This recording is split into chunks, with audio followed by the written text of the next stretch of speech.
आज के समय दोस्तों हम ह्यूमंस इतने ज़्यादा एडवांस है, हम हवा में उड़ सकते हैं, एक इन्फॉर्मेशन को दूसरे प्लेस पर मिनटों में ट्रांसफ़र कर सकते हैं और इंसान चांद पर भी अपने कदम रख चुके हैं।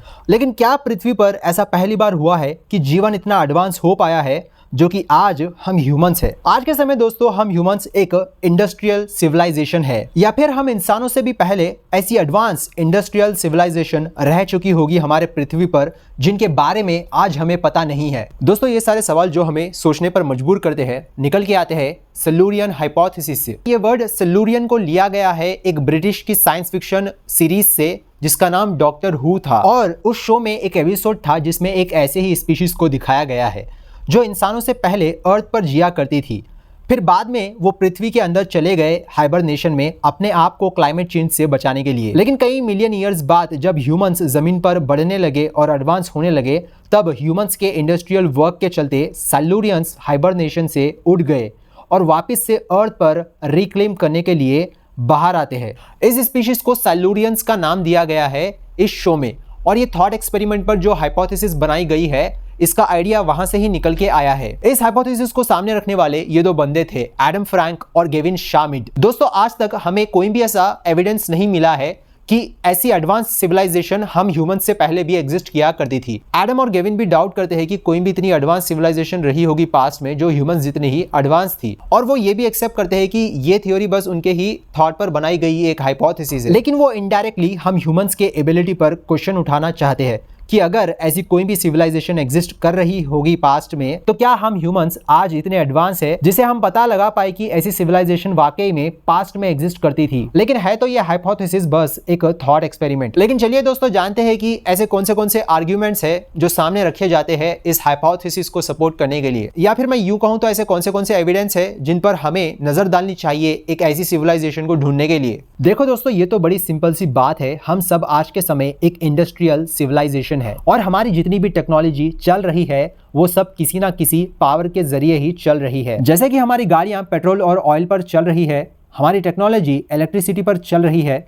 अब इलेक्ट्रिसिटी के अलग अलग सोर्सेस होते हैं, तो मैं ये कहना चाहता हूं कि अगर कोई ना कोई एक ऐसी एडवांस सिविलाइजेशन ह्यूमन से पहले एग्जिस्ट कर रही होगी जो कि सेम इंडस्ट्रियल सिविलाइजेशन थी, तो उनको भी अपनी एडवांस टेक्नोलॉजी चलाने के लिए कोई ना कोई एनर्जी का सहारा लेना पड़ा होगा। जैसे कि मैंने बताया आज के advance humans common fossil fuels के ऊपर ज्यादा डिपेंडेंट है, तो हम इस आइडिया को डिस्कवर कर चुके हैं कि कैसे इस एनर्जी को यूज किया जा सकता है। इवन हम सूरज से निकलने वाली सोलर एनर्जी को भी अब्सॉर्ब करके उसको यूज करना जान गए हैं। तो पास्ट में अगर हम आज के इंसानों को छोड़ के अगर ऐसी एडवांस सिविलाइजेशन रह रही होगी तो उन्हें भी सारी चीजें डिस्कवर करनी पड़ेगी एडवांस होने के लिए। अब ऐसा तो नहीं है कि वो सिविलाइजेशन जादू करके अपनी टेक्नोलॉजी को चला लेगी।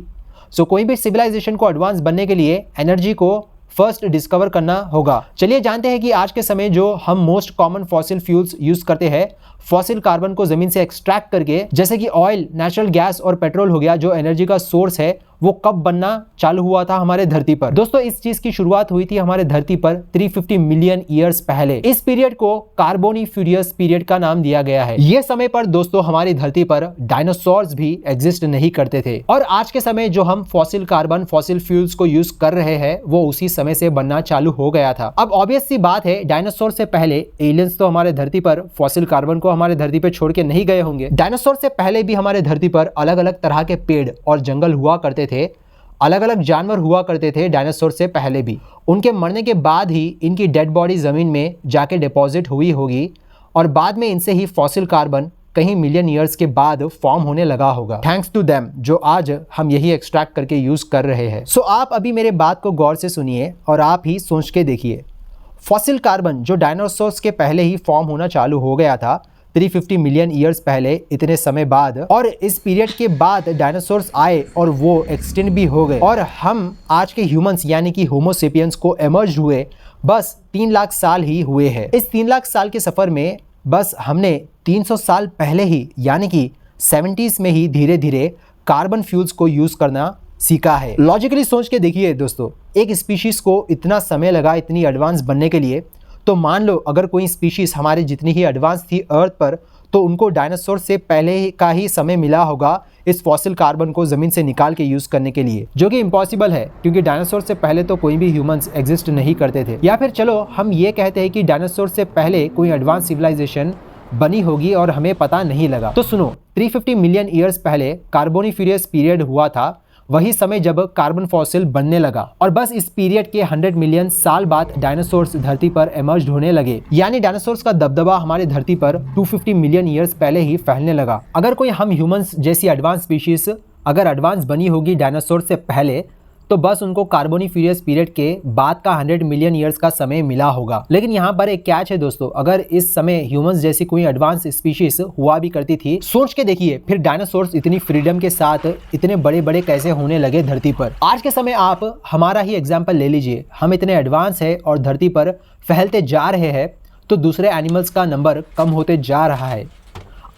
मोस्ट डोमिनेंट स्पीशीज तो कार्बोनिफेरस पीरियड के बाद डायनासोर्स की ही निकल के आई थी। अब ऑब्वियस ही बात है दोस्तों, डायनासोर्स को भी कोई एलियंस आसमान से छोड़ के नहीं गए होंगे, वो भी कोई ना कोई प्री एग्जिस्टिंग एनिमल्स से ही एवॉल्व हुए होंगे। लेकिन दोस्तों 66 मिलियन ईयर्स पहले डायनासोर्स एक्सटिंक्ट हो चुके थे और इस पीरियड को क्रिटेशियस पीरियड कहते हैं। और उसके बाद 55 मिलियन ईयर्स पहले एक क्लाइमेट में अजीब सा चेंज देखने को मिला। अचानक से उस वक्त पर CO2 की मात्रा बढ़ने लगी एटमॉस्फेयर में और अर्थ का टेम्परेचर एकदम वार्म होने लगा। आप सेम ऐसे समझ सकते हो जैसे कि हम ह्यूमंस इंडस्ट्रियलाइजेशन और व्हीकल से जो CO2 जो कि कार्बन एटमॉस्फेयर में ज़्यादा रिलीज हो रहा है, जिस वजह से ग्लोबल वार्मिंग बढ़ रही है, उस वक्त भी अचानक से ग्लोबल वार्मिंग बढ़ने लगी थी। इस समय को पॉलियोसीन एकोसिन थर्मल मैक्सिमम PETM का नाम दिया गया है और ये सडन क्लाइमेट चेंज अर्थ पर 1 लाख ईयर्स के लिए लास्ट किया था। क्या इसका मतलब ये है कि अगर उस वक्त इतना ज़्यादा मात्रा में एटमॉस्फेयर में कार्बन रिलीज हो रहा था,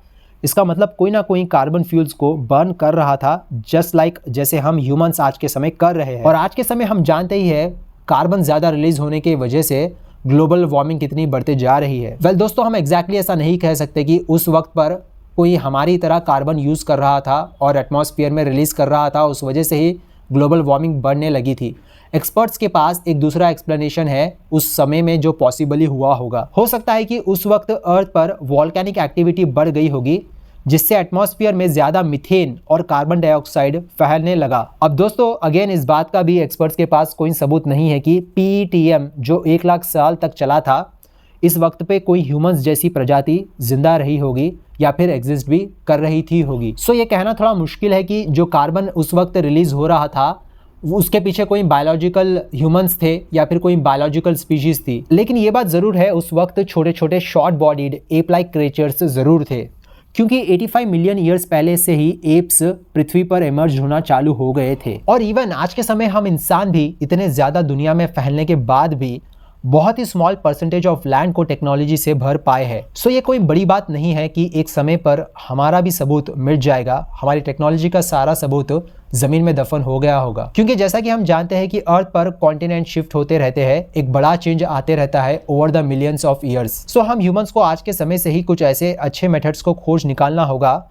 जिससे अगर कोई दूसरी सिविलाइजेशन बनती है फ्यूचर में हमारे एक्सटिंक्शन के बाद, तो उनको हमारे इतिहास पता लगे आसानी से। क्योंकि इवन हम इंडस वैली सिविलाइजेशन, इजिप्टियंस और खुद इंडियन सिविलाइजेशन के बारे में अभी भी काफ़ी कम जानते हैं, इवन थे तो वो होमो सेपियंस ही। आज के समय दोस्तों जो मॉडर्न ह्यूमंस एग्जिस्ट करते हैं, होमो सेपियंस, माना जाता है कि सिर्फ 3 लाख ईयर्स पहले ही इमर्ज हुए थे पृथ्वी पर। मैं सारे ह्यूमंस की बात नहीं कर रहा हूँ, सिर्फ होमो सेपियंस। अब ये तो सिंपल सा लॉजिक है, होमो सेपियंस तो आसमान से नहीं टपके होंगे, वो भी दूसरे कोई ना कोई स्पीशीज से इवॉल्व हुए होंगे। अभी के मॉडर्न स्टडीज के हिसाब से Homo habilis first human species में से एक थे जो अच्छे से टूल्स बनाकर उनको यूज करना सीख चुके थे, और यहाँ से ही धीरे धीरे ह्यूमंस स्टोन्स को टूल्स बनाकर यूज कर रहे थे। होमो हैबिलिस एग्जिस्ट करते थे आज से सिर्फ 2.4 मिलियन से लेके 1.5 मिलियन ईयर्स पहले, जहां तक एक्सपर्ट्स पता लगा पाए हैं। ये एक ऑनगोइंग रिसर्च है जिसमें रिसर्च होते रहती है। अब अगेन ये होमो हैबिलिस भी आसमान से नहीं टपकी होगी, ये भी कोई ना कोई दूसरे ह्यूमन स्पीशीज से इवॉल्व हुई होगी। वो माना जाता है कि एप लाइक एनिमल्स थे जिनसे होमो हैबिलिस इवॉल्व हुए हैं, नोन एज ऑस्ट्रोलोपिथेकस। अब ये species mostly ape like animals थे, ये भी थोड़ा बहुत टूल्स को यूज करना जानते थे, पर उतना नहीं, इनकी थिंकिंग लिमिटेड थी। लेकिन होमो हैबिलिस थोड़े से अच्छे से टूल्स को यूज करना सीख रहे थे। आप इतना समझ सकते हो, यहाँ से ही धीरे धीरे ह्यूमन स्पीशीज का ब्रेन इवॉल्व हो रहा था। अब होमो हैबिलिस जो एक्सटिंक्ट हो चुकी है और हम आज के समय जो जिंदा है, अभी जो वीडियो देख रहे हैं, हम सब होमो सेपियंस है। अब हम भी डायरेक्टली होमो हैबिलिस से इवॉल्व नहीं हुए हैं, हमसे पहले भी कहीं और बीच में स्पीशीज रह चुके हैं जिनसे हमारा ट्रांजिशन हुआ है। होमो हैबिलिस से लेके होमो सेपियंस तक ये सारे जीनस होमो के कैटेगरी में आते हैं। मतलब आप इतना समझो, इनसे पहले भी और स्पीशीज थे, पर जहाँ से ह्यूमंस क्रिएटिव बनने लगे, अपने ब्रेन को यूज़ करने लगे, उसकी शुरुआत होमो हैबिलिस से हुई थी। लेकिन आज के समय 98% से भी ज़्यादा ह्यूमंस स्पीशीज एक्सटिंक्ट हो चुकी है और सिर्फ हम होमो सेपियंस ही बचे हैं जो इवॉल्व होते होते इतने इंटेलिजेंट हो पाए हैं। सो इंटेलिजेंस की शुरुआत होमो हैबिलिस से ही हो चुकी थी, जो 24 से 15 लाख ईयर्स पहले तक ही रहा करते थे और सिर्फ 3 लाख ईयर्स पहले ही हम इवॉल्व हुए हैं। अब बाकी सारे स्पीशीज से हटके होमो सेपियंस की खास बात ये थी दोस्तों, इनमें और भी इंटेलिजेंस बढ़ चुकी थी, एकदम एब्स्ट्रैक्ट थिंकिंग थी और दुनिया के अलग अलग कोनों में ये सेटल होने लगे थे। एक दूसरे से कम्युनिकेट करने के लिए ये सिंबल्स का यूज करने लगे थे। सो जैसा कि हम देख सकते हैं दोस्तों, अर्थ पर अनइंटेलिजेंट लाइफ कितने बार जन्म ले चुकी है इतने एक्सटेंशंस के बाद भी, लेकिन जो इंटेलिजेंट लाइफ है जैसे हम ह्यूमंस उभर के आए हैं वो कितनी रेयर है। और इस बात का सबूत हम इंसान ही पता कर पाए हैं हमारे एंसेस्टर्स के बारे में। और अगर कार्बोनिफेरस पीरियड से पहले 350 मिलियन ईयर्स से भी पहले अगर कोई ह्यूमंस जैसी लाइफ रही होगी, उनकी अपनी टेक्नोलॉजी चलाने के लिए कोई ना कोई एनर्जी पर डिपेंड होना पड़ा होगा, जैसे कि रीन्यूएबल एनर्जी या फिर सोलर एनर्जी। और अगर वो इस एनर्जी का भी यूज़ करना नहीं जानते थे तो कोई अलग ही सोर्स उनको मिला होगा, डिस्कवर करना पड़ा होगा उनकी टेक्नोलॉजी चलाने के लिए। लेकिन दोस्तों, अर्थ पर लाइफ बनना लॉन्ग एगो 3.5 बिलियन साल पहले ही चालू हो गई थी। लिटरली अर्थ फॉर्म होने के बस 1 बिलियन ईयर्स बाद माइक्रोबल लाइफ अर्थ पर फॉर्म होना स्टार्ट हो चुकी थी और अर्थ फॉर्म हुआ था 4.5 बिलियन ईयर्स साल पहले। लेकिन दोस्तों, हमारे धरती पर कोई भी लाइफ एक्सटिंक्ट होने के बाद थोड़े बहुत चेंजेस के साथ फिर से जन्म लेने लगती है। इसमें नेचुरल सिलेक्शन और एवोल्यूशन का एक बहुत बड़ा हाथ है। लेकिन पास्ट में हम कई सारे लाइफ्स को डिटेक्ट कर सकते हैं, लेकिन हम देखते हैं कि हमारी जितनी इंटेलिजेंट लाइफ पास्ट में नहीं रही है। सो यस, मैं ये कहना चाहता हूँ कि इंटेलिजेंट लाइफ जो है, जैसे हमारे जैसे स्पीशीज हो गए, उनके बनने के चांसेस काफ़ी कम है अर्थ पर। अगर मान लो इतनी इंटेलिजेंट लाइफ हमारे पृथ्वी पर बनी भी होगी तो अब तक उसका इतिहास कंप्लीटली मिट चुका होगा, क्योंकि जैसा कि हम जानते हैं कि पृथ्वी की जियोलॉजी चेंज होते रहती है और सबूत काफ़ी अंदर तक दफन होता जाता है। तो आज के समय ही दोस्तों हम हमारे ही इतिहास को लेके काफ़ी कंफ्यूज्ड है। इतना ढूंढने के बावजूद भी हमें एग्जैक्टली पता नहीं लगता हमारे हिस्ट्री के बारे में। सो अभी के लिए हम ह्यूमंस एक काफ़ी एडवांस सिविलाइजेशन है, लेकिन क्या हमारा भी सबूत मिल पाएगा आने वाली सिविलाइजेशंस को, या फिर आने वाले फ्यूचर में हम भी बस एक थ्योरी के तरह डिस्कस किए जाएंगे, जैसा कि आज हम सैलूरियंस के बारे में कर रहे हैं। दोस्तों, इनकेस अगर हमारे अर्थ को कुछ हो भी जाता है और सबूत कंप्लीटली मिट जाते हैं तो हमारा सबसे बड़ा सबूत रहेगा मार्स पर और मून्स पर भेजे गए हमारे स्पेस क्राफ्ट्स और प्रोब्स, और दूर दूर तक भेजे गए हमारे लॉन्ग डिस्टेंस सैटेलाइट्स, अगर उनकी एग्जिस्टेंस तब तक रहती है तो। अगर वो किसी तरह से सही सलामत रहे होंगे और फ्यूचर सिविलाइजेशन को उसके बारे में पता लगा होगा कि पास में जो हमारी सिविलाइजेशन हुआ करती थी वो भी अर्थ पर या फिर अर्थ से बाहर कहीं और मून पर, मार्स पर गई है। सो दोस्तों, यही थे सैलूरियन हाइपोथेसिस पर मेरे थॉट्स। अगर आपको जानना है कि हमारा यूनिवर्स कितना बड़ा है या फिर कितना बड़ा हो सकता है तो आप लेफ्ट वाली वीडियो पर क्लिक करके देख सकते हो। और मैं मिलूंगा आपसे नेक्स्ट वीडियो में कुछ नई इन्फॉर्मेशन और नॉलेज के साथ, हमेशा की तरह।